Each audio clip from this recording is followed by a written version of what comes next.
Yes, class, today we will study about sources of energy, physics, which is a topic of class 10th.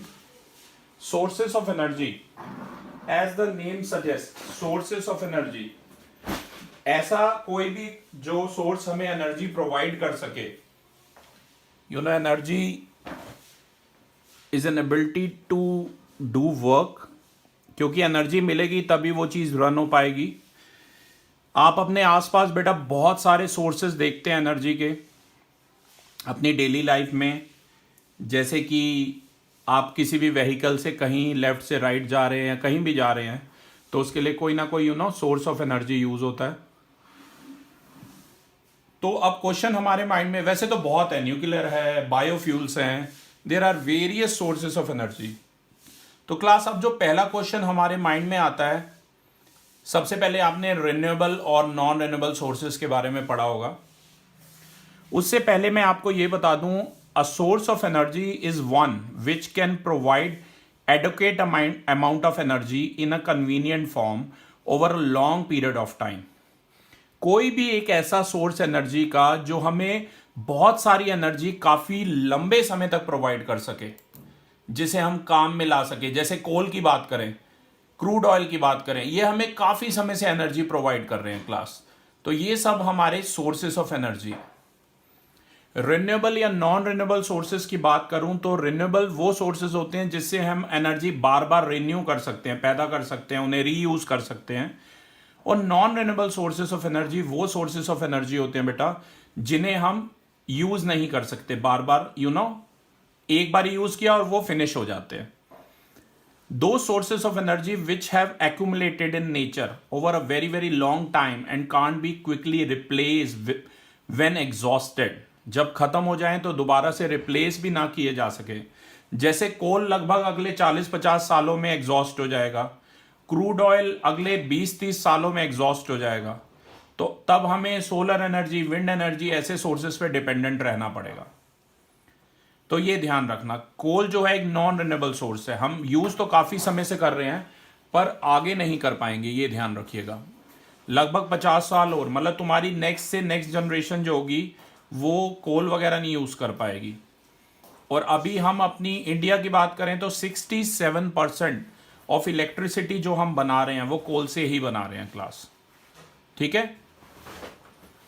Non renewable जो sources होते हैं वो अधिकतर अर्थ से ही हमें मिलते हैं. तो एक बात ध्यान रखना क्लास, नॉन रिन्यूएबल को कन्वेंशनल भी बोलते हैं. मैंने ये ऐसे लर्न कर रखा है, नॉन रिन्यूएबल कन्वेंशनल और नॉन रिन्यूएबल नॉन कन्वेंशनल. आप भी ऐसे याद रखना, राइट. तो नॉन रिन्यूएबल जो यानी कि कन्वेंशनल सोर्सेस ऑफ एनर्जी जो हैं, जैसे कि फॉसिल फ्यूल है, ये हमें काफी समय से लाइफ मतलब अर्थ पे मिल रहा है, हम उसे यूज कर रहे हैं. लगभग 100-150 सालों से हम कोल, उससे भी पहले समय से कोल यूज कर रहे हैं हम. पर ये इनका बनने का जो प्रोसेस होता है वो काफी स्लो होता है. इसी वजह से जो कन्वेंशनल यानी नॉन रिन्यूएबल सोर्सेज हैं बेटा, वो एक समय आएगा वो खत्म हो जाएंगे. जबकि रिन्यूएबल सोर्सेज की मैं बात करूं तो वो प्रोड्यूस होते हैं लगातार नेचर में, इनएग्जॉस्टेबल होते हैं, तभी इन्हें रिन्यूएबल कहते हैं. रिन्यूएबल का मतलब ही यही है कि जो बार बार रिन्यू किए जा सके, जो बार बार यूज किए जा सके, राइट. तो what would be the definition of renewable sources of energy? Definition ये कहती है कि the sources of energy which are being produced continuously in nature and are inexhaustible are called renewable sources of energy. जैसे कि would की बात करूं, अब आप कहोगे सर वुड का तो पेड़ हम कट कर देंगे तो वो कैसे रिन्यू होगा? अगर आप पेड़ को आधा सा, ट्री को, किसी भी ट्री को आधा कट कर दोगे वो दोबारा ग्रो अप हो जाता है, तो तभी वो रिन्यूएबल रिसोर्स में आता है, राइट. वाटर की बात करें, वाटर साइकिल अर्थ पे मेंटेन होता है, तो पानी खत्म नहीं होने वाला, इसलिए वो भी रिन्यूएबल सोर्स ऑफ एनर्जी में आएगा. अब क्वेश्चन माइंड में आता है बेटा कि गुड सोर्सेज क्या क्या है एनर्जी के. कोई भी, इससे पहले मैं दो डेफिनेशन यहां पर बताना चाहूंगा, कैलोरीफिक वैल्यू और लेटेंट. और कैलोरीफिक वैल्यू की पहले बात करते हैं. द अमाउंट ऑफ एनर्जी और the amount of heat produce by burning 1 gram of a substance.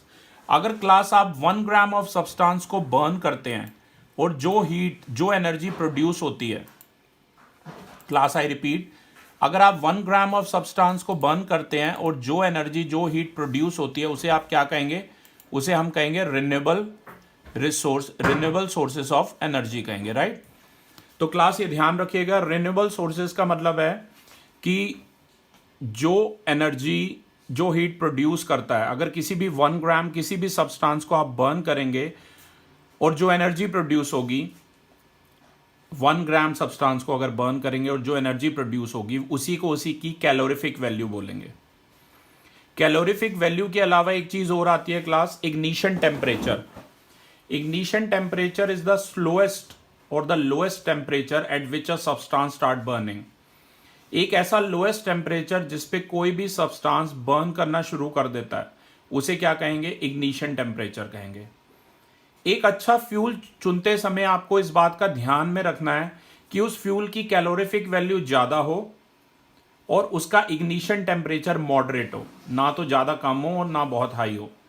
जैसे कि वेट वुड की बात करूं, एक गीली लकड़ी की बात करूं, उसका इग्निशन टेम्परेचर बहुत हाई है, आप उसको बर्न करने की कोशिश करते रहेंगे पर वो बर्न नहीं हो पाएगा। तो इग्निशन टेम्परेचर भी मॉडरेट होना चाहिए क्लास, ये बात आपको ध्यान रखनी है। और कैलोरीफिक वैल्यू जितनी हाई होगी उतना ही अच्छा है, राइट? ये भी ध्यान रखिएगा। तो क्लास हमेशा गुड जो सोर्स अगर आप चूज करना चाहते हैं, एक अच्छा सोर्स चूज करना चाहते हैं, तो ध्यान रखना उसकी कैलोरीफिक वैल्यू हाई होनी चाहिए, विच इट शुड डू और produce a large amount of work per unit mass. अगर आप उसे बर्न करें तो ज़्यादा से ज़्यादा हीट प्रोड्यूस हो। और इसके अलावा ये इजीली अवेलेबल होना चाहिए क्लास। और इसके अलावा ये चीप, स्टोर करना इसे आसान हो, ट्रांसपोर्ट करना भी आसान हो। अब जैसे पेट्रोल वगैरह को हम घर पे स्टोर करके नहीं रख सकते क्योंकि आग लगने का खतरा है, राइट?